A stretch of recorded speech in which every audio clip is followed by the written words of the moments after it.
to our onboard hospitality video slot, a short and sweet video pick-me-up designed to help motivate airlines and suppliers to keep going through these toughest of times and make some positive plans for the future.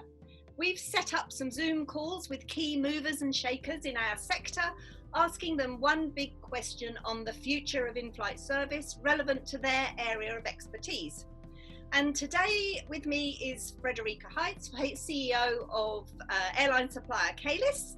Welcome and thanks for joining us. You're based... Good morning, Julie. Hi, how are you? Very good, very good. Lovely to see your face.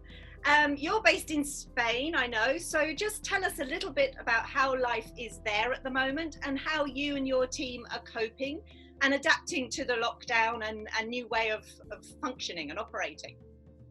Well, yeah, we're headquartered in Madrid, Spain. I'm based in the headquarters in Madrid. And we've been, we could say, in lockdown since middle of March. 1 week before the official lockdown, we already sent everybody to work from home. Fortunately, we were prepared because all our systems were already in the cloud. And everybody had a notebook that they could take home and a mobile phone. So that was pretty smooth.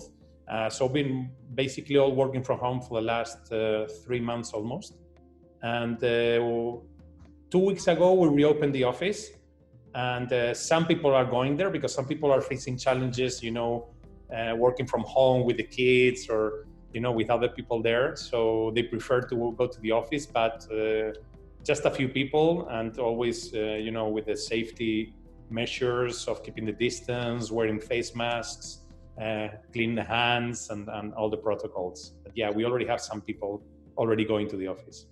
That's great. It's good to hear that some sort of normality is returning and that you've been able to kind of adapt quite quickly to keep business going. And I was keen to chat with you because I think the challenges of personal protection equipment became a big issue for you in Spain quite early on. And we saw your business almost instantly reinvent itself to supply this kind of equipment, not just to airlines, but to wider markets, I think. So our one big question for you is how and why did you do that? And is PPE now the most important item airlines can buy right now? Yeah, well, this happened, we could say around 25th of March. And yes, at that point, we were seeing airlines stopping projects, stopping flying. And we started having questions from our customers of, can you help me to get PPE? And that was because at that time, and it's still today, it was very difficult. It was not a matter of being price or whatever, but it was a matter of availability and reliability of supply. So since we have 23 years experience of managing supply chains, especially in China, but all around the world, we have the team, we have the systems in place, the software, everything. We decided to go ahead with it and start offering this to our customers. In the beginning, it was more help than a business, like people calling and saying, can you help me get this or can you help me get that? I need it really urgent. And we took this as a project to help save lives, really, especially in Spain, because it was in such, of course, a bad shape back then. But of course, later this spread to the rest of the world. Especially America came later, and not only North America but Latin America. So now it's a need that we could say it's all around the world. So yes, today is already 2 months later. We've moved over 15 million pieces of PPE already, and not only for airlines but also for other industries that need to protect their workers and their customers, even also to hospitals and ambulances and other industry and other institutions. So yeah, today basically I would say most of our activity is in PPE. I hope this won't be forever, of course, or for too many months. But at the moment, the main need is this, and especially in this industry, when the main point is convincing the passengers that flying is safe and getting them back into the aircrafts. And for that, it doesn't only need to be safe, but they need to feel safe. Yes, because we kind of hear, a lot of evidence that there hasn't actually been any contagion on aircraft, any sort of proven cases, and we know the HEPA filters can really help you, you know, be sure that you are actually quite safe. But you think there is a perception issue, and this whole PPE, however kind of strange it looks and sort of not the most welcoming sometimes, you know, it's hard for crew to sort of still express themselves and give the service they want. But you think that's it's a PR partly PR, that people really need to feel safe.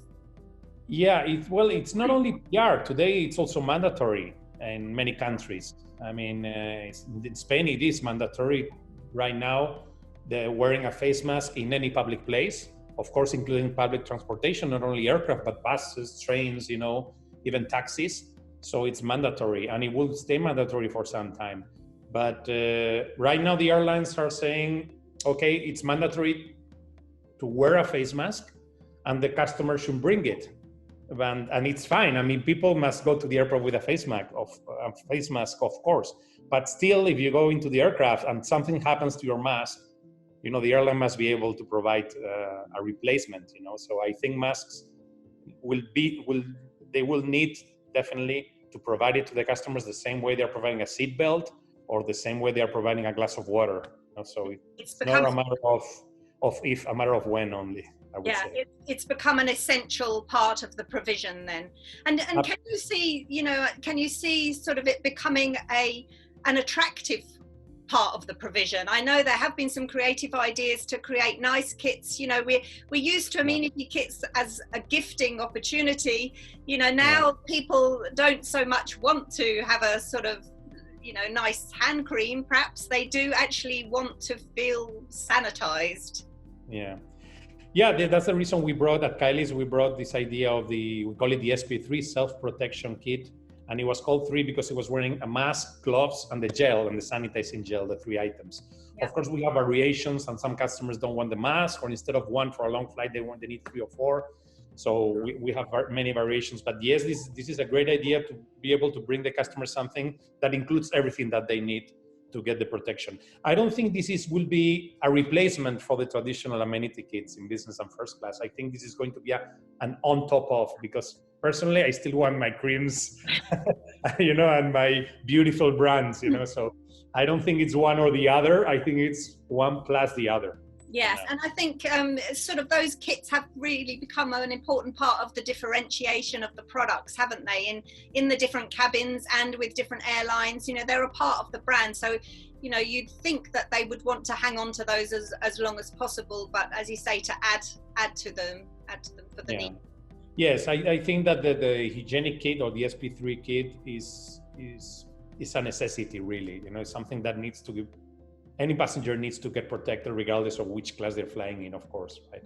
So it's a need. It's like a glass of water, or it's like a safety card, you know. It's a no-go item. If you don't provide that, you won't be able to fly. That's my opinion. Yeah. And obviously you've had to become an expert in all these hygiene products in the last few months. What advice could you give to airline buyers? You know, what should they be looking for? You know, we've heard in the UK, we've heard of some sort of scams where, you know, face masks that were provided were not really up to the specification that medical staff needed, and things like that. So with airline buyers, what should they be looking for? Is there some key? Yeah, I think what they need to be looking for is reliability of supply. You know, sometimes for some items, the priority could be the price, you know, for example. If you're going to buy, let's say, a plastic spoon or a napkin, or a paper napkin, you really, you know, as long as it more or less is on specifications, price is the most important thing, fine. But in this case, definitely you need reliability and security of supply. So you need to choose a reliable partner here. You know, this is my best recommendation. More importantly, that if you can save 1 cent here or 1 cent there, because as I said, in my opinion, it's going to be a no-go item. So if you don't have masks for your crew or for your passengers, you won't be able to fly, and that could be much more expensive than the savings you get, you know. So yes, you have to work with people that actually know what they're doing. Yeah, and airlines are buying these products from you. You manage to kind of switch across to it, and it's happening. They're all going for it. Absolutely. I would say all airlines today are either already buying or already advanced tendering these kind of products because they all need them. I don't think there's a single airline in the world that thinks they don't need to protect their crew and their passengers. Mm-hmm. Yeah. Well, that is kind of interesting, isn't it? That we've suddenly got a new business opportunity for suppliers and a new kind of world that buyers have got to understand. So I suppose it sort of is symbolic of the way our industry can adapt when it has to. Do you feel optimistic about the sector going forward? Well, I think of course this year airlines are going to suffer. Travel in general, not just airlines, of course, hotels also. I don't want to even think about cruise industry, which I think is suffering even more. And it will take months, to recover. But definitely, I'm 100% sure that it will recover. People will want to start traveling again. Actually, in Spain, we were talking before about the situation in Spain. In Madrid, last Monday, we were allowed actually to go out to bars, to al fresco, right? The terraces, okay. With restrictions like 50% capacity and everything, but they're all full. People want to get out, want to get out and back to their lives again. Some of them might be a little bit afraid, but as soon as we make them feel safe, they will be running again to their destinations. I'm sure of that. And in the long term, this is a very resilient industry. And we've passed all kinds of crises before. Maybe this is the toughest one, fine. But it's just one more. And of course, we will end up recovering and hopefully stronger. Right. Well, that's a great sort of message to finish on, I think. I think we all hope the same, that we will kind of come through this stronger and even more resilient. So well done for what you've done with the PPE. And I know a lot of suppliers are pivoting in that direction, but we saw you were out there first. So we sort of thought we'd just have a chat about how you did it. I think it's interesting, it's hearing your story. It was actually driven by kind of quite sad need, wasn't it, really, that you saw such a tragedy unfolding in front of you. And it's interesting that such a positive story can come from really such tragedy. So we kind of hope to see many more stories like that, where sort of good has come out of this terrible catastrophe. So thank you very much for your time. Good luck with all you're doing. And we look forward to a time when we can all kind of meet up again and see you in the real. I'm sure it will happen soon. Yes. Thank you very much, Julie. Thanks a lot. That's great. Thank you. Bye-bye.